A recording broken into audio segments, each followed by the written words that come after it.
Welcome to the Awesome Pod Mix. You are listening to Abby. The idea behind this podcast was to talk about how certain movies and TV shows made me feel when I watched them for the very first time. A reputed filmmaker once said, when a piece of art invokes a similar feeling amidst a large audience, it's the triumph of the filmmaker. That's the magic of cinema. I love the magic of cinema. Today, I'll be talking about the third episode of Marvel Studios' Moon Knight. Whether Marvel creates movies or TV shows, they are all cinematic. This episode's title is The Friendly Type, written by Bo DeMeo and Peter Cameron and Sabir Pirzada, and directed by Mohammed Diab. I wonder who is referred to as the friendly type in the title. Before the new episode begins, we see the previously on section. It underlines that the guy drinking at the end of the second episode is Marc. The guy we saw in the Alps was Steven. This episode begins with Layla against a white backdrop as the camera tries to bring her face to focus. We realize she is being photographed by an old lady named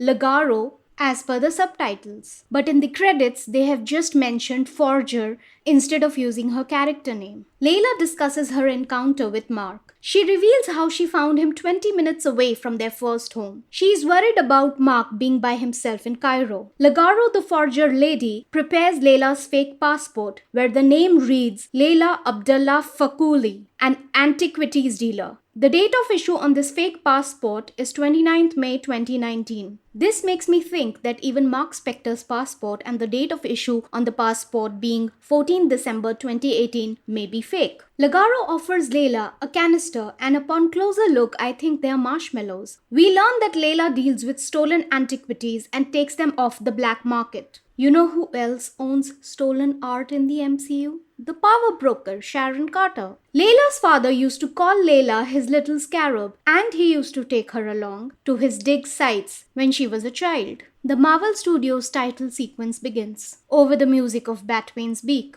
We see the shot of the desert and a caravan of people walking with their equipment until we see the scarab levitating over Arthur's palm. The scarab points in a specific direction. Arthur and his crew walk in the same direction. Arthur declares that they've found Ammit's tomb. Everyone rejoices. It is short-lived as Bobby informs Arthur that Marc Spector is in Cairo and he's tracking them. Arthur doesn't let this news be a damper for him. We see a bird's eye view of an open space with clothes hanging line and some junk lying there.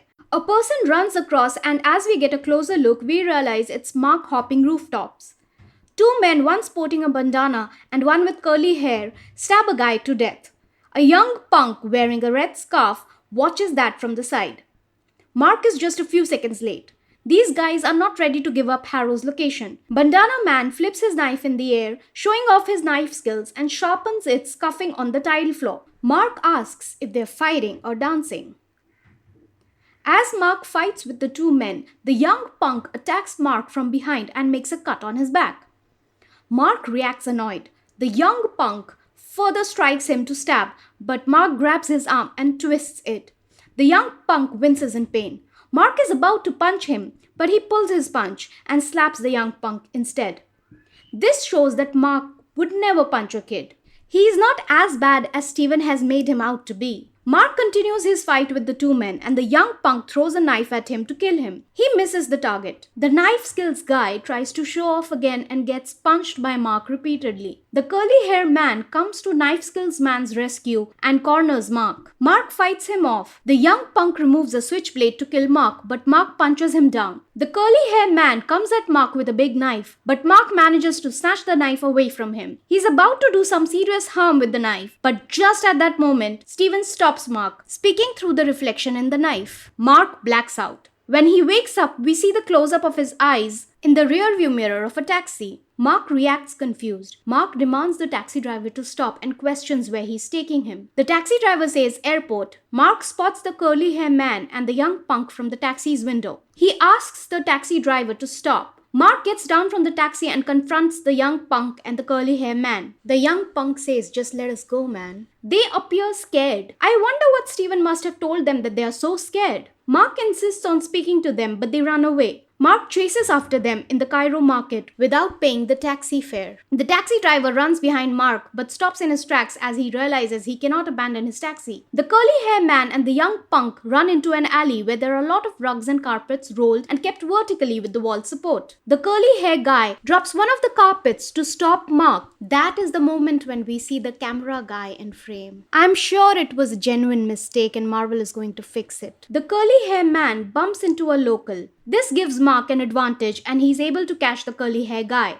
They get in a scuffle. Marc pins him to a wall next to a reflective surface and punches him repeatedly. He questions him about Arthur's whereabouts. Stephen appears in the reflective surface to distract Marc again. The knife skills man hits Marc on the head from behind and the curly hair man punches Marc unconscious. Marc falls to the ground. I noticed a detail here. When Marc is hit, his head is on the left side of the frame. And when he falls, his head lands on the ground in the right side of the frame. This is a sudden axis jump. Maybe they did this to make it appear seamless when they transition to the next shot. Marc blacks out again. When he wakes up, he's over a cliff with a knife in his hand and has just stabbed the curly hair man. The knife skills man is already lying on the ground dead. Marc questions Stephen, "What did you do?" Marc replies, "I swear it wasn't me." The young punk winces in pain as he tries to run away. Marc throws the knife and walks toward the young punk menacingly. He asks him about the tomb. Khonshu asks Marc to take the young punk over the ledge to scare him and extract information. Marc is not comfortable doing that as he thinks the young punk is just a kid. Khonshu assures the young punk will talk. Marc holds the young punk by the collar of his jacket and drags him to the ledge. He dangles him over the ledge, holding his red scarf, and questions him about Arthur's whereabouts. This scene is a reference to the movie Raiders of the Lost Ark. The young punk says, "Praise Ammit." He removes a knife from behind, cuts off the hold, and falls to his death. Marc is horrified. Khonshu says he thought the kid would talk. Marc blames Stephen. Marc says, "What's wrong with you, Stephen?" Stephen says, "Me? You are the one going on a killing spree." Marc says, "I didn't do any of this." Stephen says, "Me neither. Listen, you got a problem with the body count? I suggest you stop listening to the stupid pigeon." Marc and Khonshu discuss what to do about Arthur Harrow and if the gods would stand by and allow Arthur to unleash Ammit. Why didn't they do this before? Were they waiting for Arthur to steal the scarab? Khonshu says, to signal an audience with the gods is to risk their wrath. Marc says, "Why? What's the worst that could happen?" Khonshu says, "Anger them enough and they'll imprison me in stone." Well, there's a high probability of this happening. Marc says, "That doesn't sound so bad to me." Khonshu says, "See how you fare against Harrow without the protection of my healing armor." Marc says, "Alright, so what? You have any good ideas?" Khonshu says, "I have a bad one." Khonshu vanishes into thin air and just then the winds begin to change. Marc sees Khonshu make an eclipse happen in broad daylight. Marc says, "What are you doing?" Khonshu says, "Sending gods a signal they can't ignore." We see various parts of Cairo gradually being covered in darkness, from the cityscape to the citadel of Saladin, from the Sphinx to the pyramid of Giza, and to Arthur's dig site. Arthur says, "You're getting desperate, old bird." Arthur wants his crew to keep digging no matter what. He's about to be called upon. Marc thinks it's all a bit over the top. Khonshu wants Marc to hurry because the other gods must be gathering their avatars by now. Marc says, "Aren't they scattered all over the world?" Khonshu explains that for the meeting with the Ennead, a portal presents itself anywhere. As Marc turns to look to the other side, the camera focuses on Marc, making it a profile shot. Marc says, "Okay, so where's mine?" When Marc turns back to look at Khonshu, the camera pans back and reveals a portal right behind him. Khonshu says, the last time he spoke to the gods, they banished him. Khonshu never reveals the full context of his story. Khonshu says, "Our case against Harrow must be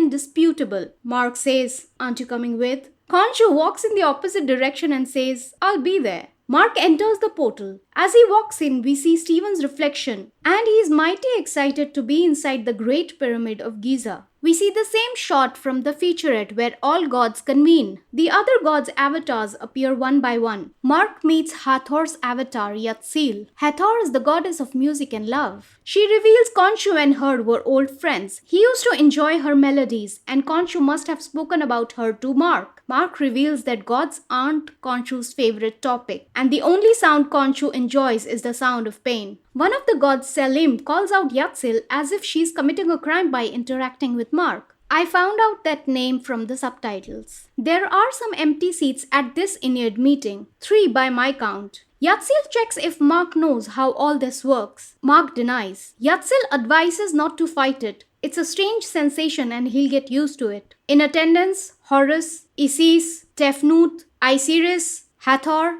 There are only 5 out of 9. So Khonshu was banished for exposing the gods, and they despise his garishness, showy masks, and weapons. If he manipulates the sky again, they'll imprison him in stone. Khonshu accuses the Ennead for abandoning humanity, unlike him, which was the only reason for his banishment. One of the gods, Selim, blames the humans for abandoning the gods. Way to shift the blame, wowza. They simply trust their avatars to carry out their purpose without calling undue attention to themselves. Khonshu argues that the avatars are not enough, they need the might of the gods. The gods need to return from the opulence of the overvoid before they lose their realm. Overvoid is MCU's version of Celestial Heliopolis. The gods' counter-argument is that avatars are simply meant to observe. They decided long ago that they didn't wish to meddle in the affairs of the man. Great excuse. A tear rolls down Marc's eye. The gods say that they'll decide the best course of their action once Marc presents his purpose. Without further ado, Khonshu calls for judgment against Arthur Harrow over the charges of conspiracy to release Ammit. Arthur is summoned. He walks in through the portal. Arthur mocks Marc and taunts him, saying that the purpose of the meeting must be nefarious, that he's being called upon. Khonshu questions Arthur if he seeks to release Ammit from her tomb. Arthur tries to derail the proceedings by saying he was just visiting the desert. He blames Khonshu and calls his vision obscured by jealousy and paranoia. When Arthur says do not trust the word of a shamed god, he's clearly trying to manipulate the Ennead. Arthur says Khonshu is unhinged and his servant unwell.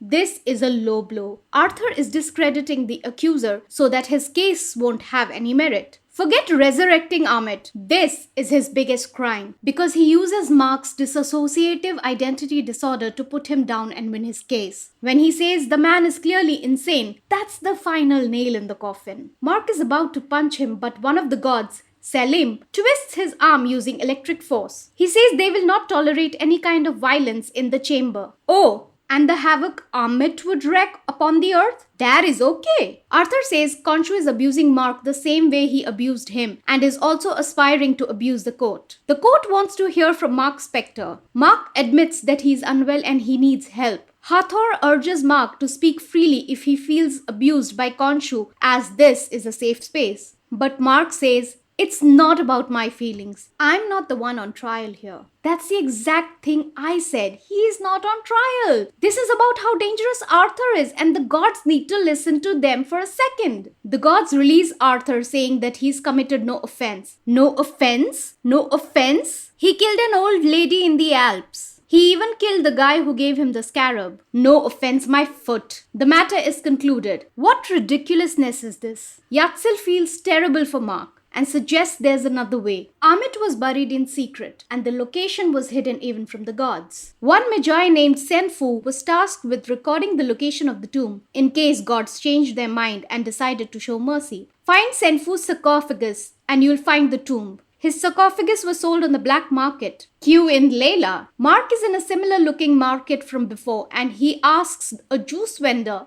about the sarcophagus. Layla appears out of nowhere and says he's not Egyptian even though he's in the right place and asking the right guy. Marc is clearly worried about Layla, and we know that's because of Khonshu. Layla asks Marc to come along and promises to help him locate the sarcophagus. We see the Cairo cityscape dazzling in nightlight. Marc and Layla take a boat ride. Marc asks Layla, what is the plan? Layla is sporting a moon crescent neckpiece. Marc doesn't like the taste of his own medicine. Layla says, it's not pleasant being left in the dark, is it? He abandoned Layla for months without a word, and now he can't handle a few minutes of suspense. When he says, I get that you're not happy about me leaving so quickly and coming to Cairo. That's such a sorry excuse of an apology, Marc, if I ever heard one. I think Steven is the part of Marc that contains all the love for Layla. Of course, Marc doesn't want to talk about their problems and focus on the strategy before getting to Mogart. Classic. Layla is not doing this to help Marc, but for the greater good of humanity and stop Harrow and Ammit. Marc apologizes now.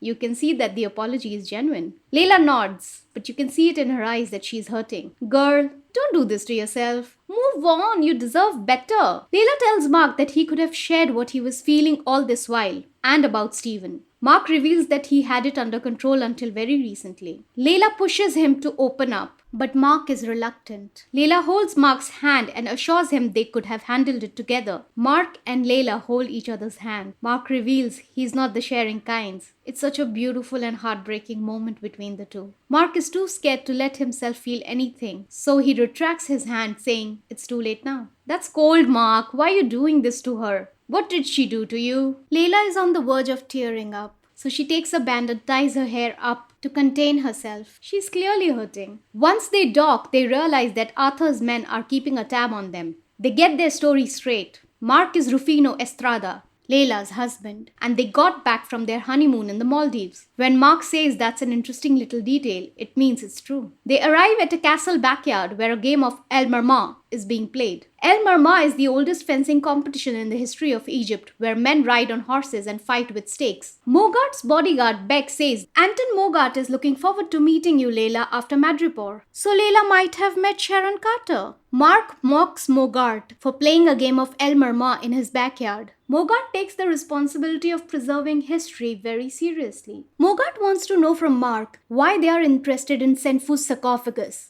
Layla wants Marc to let Steven out before he blows it. The sarcophagus is inside a pyramid-like structure. The burial practices are in line with the Shtanenwahan texts. The literature is to guide the dead. No location indicated. Both Steven and Marc argue for a bit because they behave like stubborn kids. Steven speaks from the reflection that it's coded and the information needs to be unlocked. Steven reluctantly agrees and asks Marc to check the cartonnage. Take the first piece and fold it over the middle piece. Match the stars with the other piece and put it all together. It should make a star shape. Mogart's bodyguard Beck is suspicious of Marc, so he pulls a gun at him. Marc snatches the gun away from him like it's a piece of cake. Layla stops Marc because Mogart's men are holding her at gunpoint. Mogart makes Marc kneel. Layla explains that they're trying to save lives. Marc asks Mogart to look inside the sarcophagus. Beck whispers something in Arabic to Mogart, and we see Arthur walking in. Arthur offers the scarab in exchange for the sarcophagus. Why settle for the clue when you can have the treasure? Arthur, you sneaky little monster. Arthur talks about Layla's father's murder. He accuses Layla for distancing herself from the incident. Marc is not telling her the truth because she'll see him as he sees himself, unworthy of love. Arthur shows Mogart his glowing croc cane. The lights start to flicker. Khonshu commands Marc to summon the suit.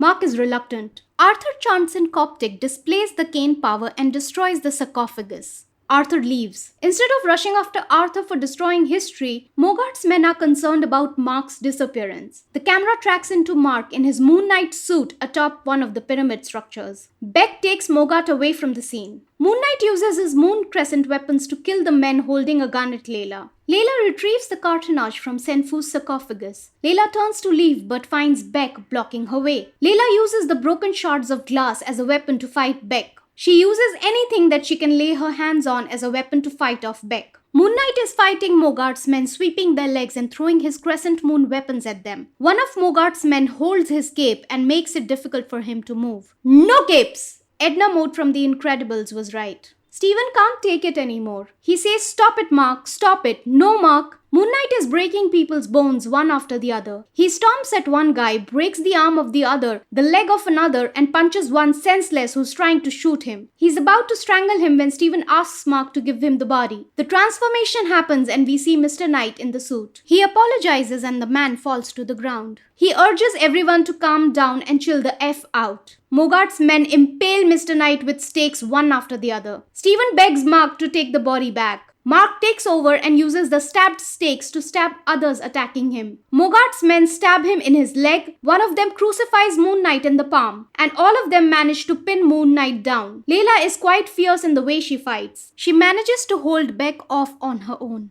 But Beck overpowers her, picks her up and thrashes her to the ground. Beck removes a knife. Layla pulls her crescent moon neckpiece, disarms Beck, jumps onto him and stabs him like Drax stabbed Cull Obsidian in Avengers Endgame. Layla picks up the gun and runs toward Marc. She shoots a guy on the horse with a stake. Mogart arrives on the scene with his horse and slams Layla down. Marc notices this. Mogart picks up a stake, ready to impale Layla. Marc uses all his might to fight off Mogart's men pinning him down. From one end, Mogart rides his horse toward Layla to stab her. From the other end, Marc rushes to Layla's aid. Moon Knight grabs Layla and tumbles over to save her. Moon Knight throws his Crescent Moon weapon at fleeing Mogart and injures him. Moon Knight lends a hand to Layla and helps her get up. He inquires if she has it being the Cartonnage. Layla and Marc are now in a jeep headed out. Layla is driving and Marc is in the passenger seat. Marc frets over his ruined favorite jacket and changes into a hoodie. Layla questions Marc about what Arthur was implying back at the castle. Marc suggests ignoring it as he was just trying to get in her head. Marc dismisses all theories and says, "Don't let him divide us." "Not so fast, Marc. I'm sure it has something to do with Layla's father's murder." Marc knows some information that he's keeping from Layla, which will further cause a rift in their relationship. Layla says, "Every time I learn something new about you, I think that's it. There can't possibly be any more secrets left between us." And then something else pops up, and it's like, "I haven't known you at all." Marc says it with a straight face. "Yeah, you haven't. You don't." Layla is all teary-eyed. "Ouch, Marc. That was stone cold." Arthur's men spot Layla and Marc's jeep moving ahead. They inform Arthur over the walkie-talkie. It's half moon. The jeep stops in the middle of the road. Marc and Layla try to patch the piece of the Cartonnage together. Marc is unable to find a constellation on the Cartonnage. He slams it at the jeep's bonnet. Layla reminds Marc that they need Steven because he understands it and it's worth giving him a shot. Khonshu makes fun of Steven, calling him a worm and saying that he won't return the body. Marc breaks the jeep's side mirror, takes the Cartonnage and hands over the control to Steven. Steven thanks him and gets to work. Steven reveals Egyptians invented modern navigation. There are not a lot of landmarks in the desert, so they came up with a way to get about using the sun and the stars. Et voila, it's French. Layla tries to figure out how to use it. Steven finds the constellation and Layla gets the idea to scan it and use it as coordinates. Steven explains it's not that simple. Senfu marked the tomb 2000 years ago and stars drift over time. Khonshu remembers that night and every other night since. There's a hint of sadness in his voice as he says that. Layla and Steven walk up the dune. Steven calls out Khonshu. Khonshu says he can turn back the night sky, but it'll come at a cost. And he can't do it alone. The wind starts to blow. Khonshu makes a request to Steven. "When the gods imprison me, tell Marc to free me." Will he free Khonshu? Well, how the turntables. Steven takes deep breaths and his clothes transform into Mr. Knight's costume. Khonshu asks Steven to follow his lead as he begins to turn back the night sky. The whole of Cairo watches the spectacle, including Arthur Harrow. It's surprisingly painful for Steven. Layla manages to scan the constellation to find the coordinates. Arthur says, "You brought this upon yourself, Khonshu." The 5 of the 9 Enneads perform a ritual to imprison Khonshu in stone. Steven and Khonshu hold it for as long as Layla confirms the coordinates. 29 degrees north, 25 east. Khonshu starts to decimate and the Ushabti forms in stone. Steven faints. Layla tries to wake Steven and Marc, but tough luck. Selim tells Arthur that he was right about Khonshu and in the end, he left them no choice. Now he is tethered to this place like many before him. Arthur asks if Khonshu can hear them and Selim says, "Yes, I think so." Selim leaves. How on earth has Arthur managed to get one of the Enneads on his side? Arthur walks up to the Ushabti and spills his deepest, darkest secret. "I enjoy dealing out pain on your behalf. That's the greatest sin I carry." "What about the people you drained the life force of?" Arthur says, "I'm grateful. Had you not broken me completely, I might never have known the value of healing." "No, dude!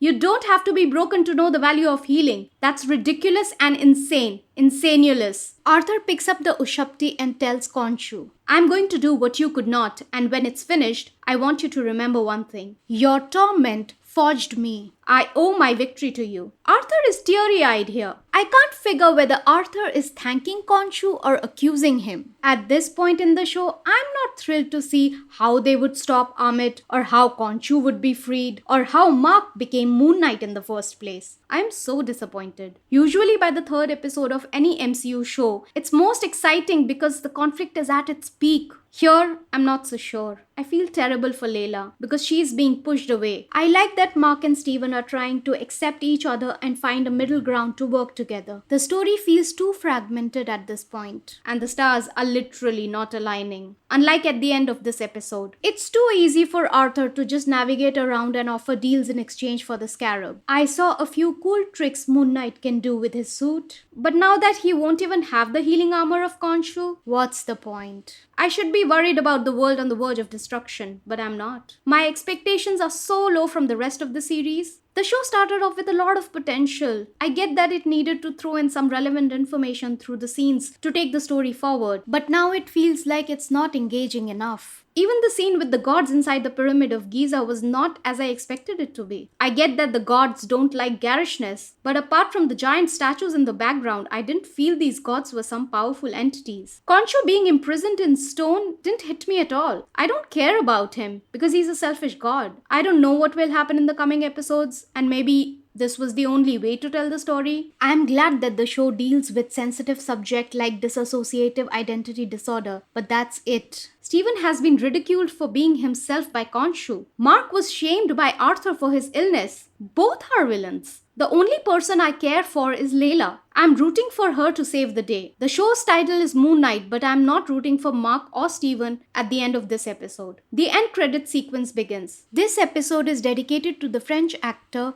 Gaspard Ulliel. He played the character of Anton Mogart / Midnight Man. He recently passed away in an accident. After the end credits finish, the slate reads, "For more information on mental health resources near you, please visit the National Alliance on Mental Health at NAMI.org.